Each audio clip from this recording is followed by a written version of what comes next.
வணக்கம், welcome to SK channel. இன்றைக்கி அருமையாக ஒரு சாம்பார் வைப்போம். அது வந்து பொங்கல் சாம்பாருங்க. எல்லா காய்களையும் போட்டு மண் சட்டியில் வச்சு வைப்போம்.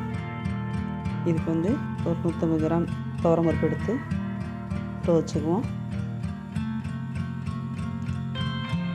துவரம்பருப்பு மட்டும் இல்லை, அதோட கொஞ்சம் கடலைப்பருப்பு 100 கிராம், 100 கிராம் பாசிப்பருப்பு, ஒரு அரை ஸ்பூன் வெந்தயம், எல்லாத்தையும் வச்சு ஊற வச்சுக்குவோம். வெந்தயம் சேர்க்கும் போது சாம்பார் வந்து சீக்கிரத்தில் கெட்டு போயிடாது.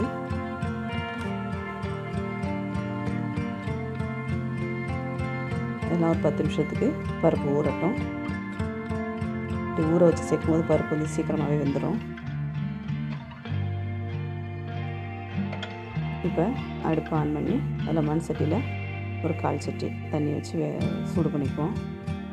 நல்லா சுட்டுருச்சு. பருப்பும் 10 நிமிஷம் ஊறிடுச்சு. பருப்பை 2 தடவை நல்லா கழுவிட்டு இப்போ அந்த சூடு பண்ண தண்ணியில் சேர்த்துக்குவோம். சின்ன துண்டு பெருங்காயம் வந்து 2 கட்டி சேர்த்துக்குவோம். கட்டி பெருங்காயம் சேர்க்கும்போது பருப்பு சீக்கிரம் வெந்துடும். நல்லா குழம்பும் நல்லா வாசனையாக இருக்கும். ஒரு 10 நிமிஷம் தாங்க, பருப்பு நல்லா வெந்துருச்சு. இந்த டைமில் சாம்பாருக்கு தேவையான தக்காளி வெங்காயம்லாம் சேர்த்துக்குவோம். ஒரு 20 சின்ன வெங்காயம் எடுத்து உரிச்சிட்டு முழுசாகவே சேர்த்துக்கலாம், கட் பண்ண வேண்டாம். தக்காளி 1, பச்சை மிளகா 2, வெள்ளைப்பூடு 2, எல்லாத்தையும் பருப்போடு சேர்த்து வேக போட்டுக்கோங்க.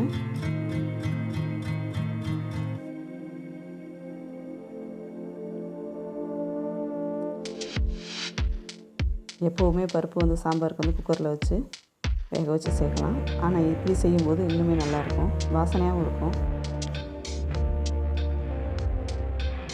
இப்போ சாம்பாருக்கு தேவையான காய்கறி எல்லாத்தையும் ரெடி பண்ணி வச்சுருக்கேன். மொச்சை வந்து ஒரு 100 மொச்சை வாங்கி பச்சை மொச்சைங்க உரித்து வச்சுருக்கேன். அதே மாதிரி பட்டாணியும் உரித்து வச்சுருக்கேன்.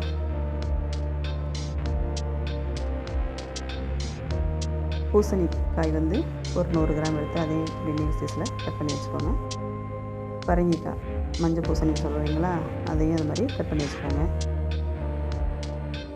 தட்டைப்பயித்தங்காய், முள்ளங்கி, அவரைக்காய், கத்திரிக்காய், உருளைக்கிழங்கு, முருங்கைக்காய், பீன்ஸு, கேரட், இதோட எல்லா அளவுகளுமே வந்து 100 கிராம் தான். எல்லா காய்களும் போட்டு செய்யும்போது நல்ல டேஸ்ட்டாகவும் இருக்கும். நம்ம பொங்கல் குழம்பு வந்து எல்லா காய்களும் எல்லா பருப்பும் போட்டு செய்கிறது தான். இப்போ வந்து ஒரு நெல்லிக்காய் சைஸ் அளவு எடுத்து புளி எடுத்து அரிசி கிழங்கு தண்ணி எடுத்து தனியாக வச்சுருக்கேன். அதில் கலந்து ஊற வச்சுக்குவோம். அரிசி கிழங்கு தண்ணியில் நம்ம சமைக்கும் போது, சாம்பார் வைக்கும்போது நம்ம உடம்புக்கு நல்லா குளிர்ச்சி அந்த தண்ணி, அதை வேஸ்ட் பண்ணிடாதீங்க எப்போவுமே. பருப்பு நல்லா வந்துருச்சு, தக்காளி வெங்காயம் நல்லா வந்துருச்சு. இந்த டைமில் எல்லா காய்களையும் அதில் சேர்த்துக்கோங்க.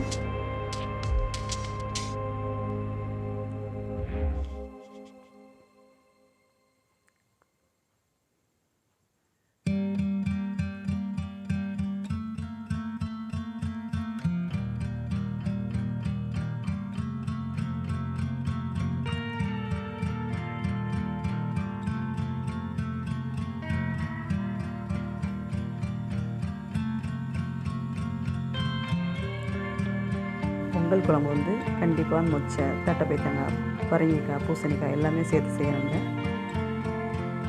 பொங்கல் குழம்பு ஸ்பெஷலே மொச்சை, பரங்கிக்காய் எல்லாமே தான். இது கண்டிப்பாக சேர்த்தா தான்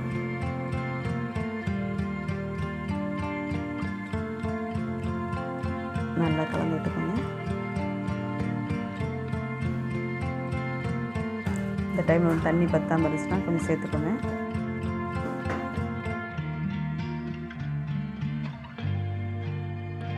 பருப்பு வந்து ரொம்ப மையாக வெந்துடக்கூடாது. முக்கால் திட்டத்தில் பருப்பு வெந்திருக்கும் போது காய் சுத்தமாக தான் கரெக்டாக எல்லாம் சேர்ந்து கரெக்டாக இருக்கும். மூடி போட்டு முடிப்போம்.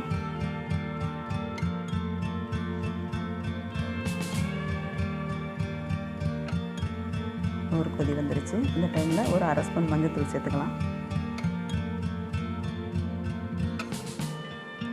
நல்லா கிளறி விட்டுக்குவோம்.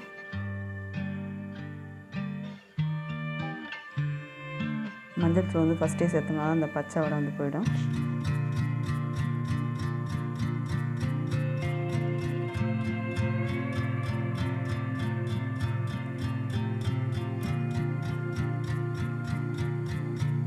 இப்போ வந்து நம்ம ஊற வச்சுருக்கோம் இல்லைங்களா புளி, அதை நல்லா கரைச்சி அதை வடிகட்டிட்டு உள்ளே சேர்த்துக்கோங்க.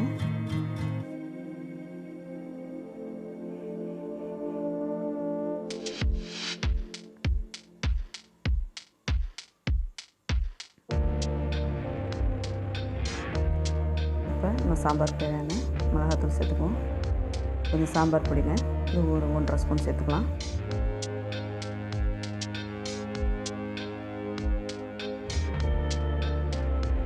தேவையான அளவு உப்பு போட்டுக்குவோம்.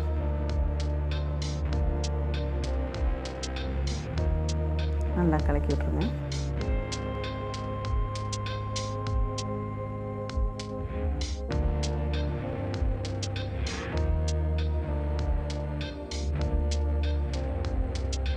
ஒரு 10 நிமிஷம் நல்லா கொதிக்க விட்டுருவோம். அப்போ தான் அந்த சாம்பார் பொடி பச்சை வாசனையெல்லாம் போகும்.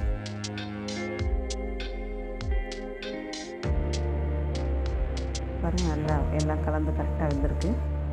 இப்போ வந்து கொஞ்சம் எடுத்து டேஸ்ட் பண்ணி பார்த்துக்கோங்க. ஏன்னா உப்பு காரம்லாம் கரெக்டாக இருக்கான்னு பார்த்துக்கலாம். இல்லை அப்படின்னா இந்த ஸ்டேஜில் சேர்த்தோம்னா கரெக்டாக இருக்கும்.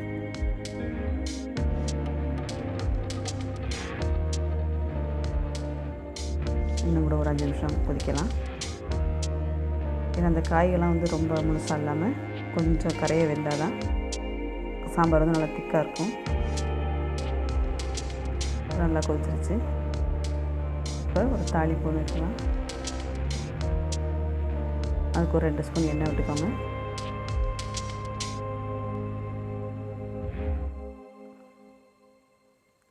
தாளிக்கிறதுக்கு கடுகு 1/2 ஸ்பூன், சீரகம் 1/2 ஸ்பூன், சோம்பு, வெந்தயம் கொஞ்சம் போல் எல்லாம் சேர்த்து நல்லா வெடிக்க விட்டுருங்க. சின்ன வெங்காயம் வந்து ஒரு 10 வெங்காயம் எடுத்து புதுசு புதுசாக கட் பண்ணி வச்சுருக்கேன், அதையும் சேர்த்துக்கலாம்.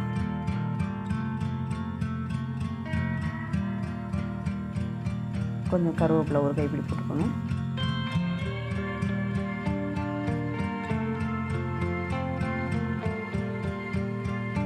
கருவேப்பிலை போட்டோடனே நல்லா வதங்கணும். அப்போ தான் வாசனை நல்லா தூக்கி கொடுக்கும். இப்போ தக்காளி, ஒரு சின்ன சைஸ் தக்காளி அதையும் புதுசாக கட் பண்ணி அதையும் சேர்த்துக்கோங்க.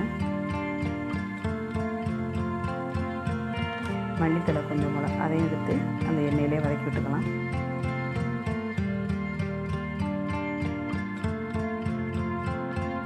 மல்லித்தலை இந்த மாதிரி வந்து எண்ணெயிலே வதக்கிடும்போது அதோட முழு ஸ்மெல்லும் நல்லா கிடைக்கும். நல்லா வதங்கிடுச்சு. இப்போ வந்து நம்ம சாம்பார் வந்து அதில் சேர்த்துக்கலாம். மண் சட்டி நிறைய ஊற்ற முடியல, கொஞ்சமாக ஊற்றிப்போம்.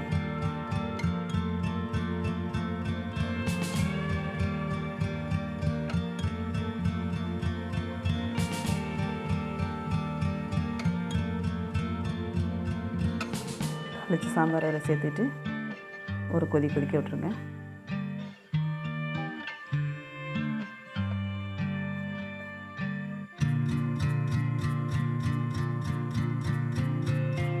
மூடி போட்டு மூடி வச்சுருங்க.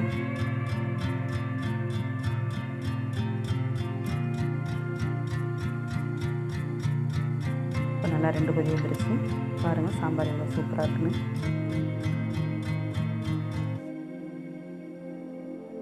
வாசனையும் நல்லா கமகமன்னு வருது. சூப்பராக பொங்கல் சாம்பார் வந்து ரெடி ஆகிடுச்சு. இப்போ கொஞ்சம் போல் மல்லித்தலை எடுத்துகிட்டு அதில் மேலே அப்படியே தூவி விட்டுக்கோங்க. இதே போல் நீங்களும் பொங்கல் சாம்பார் ட்ரை பண்ணி பாருங்கள், உங்களுக்கு ரொம்ப பிடிக்கும். மண் பாத்திரத்துலேயே செய்யலாங்க.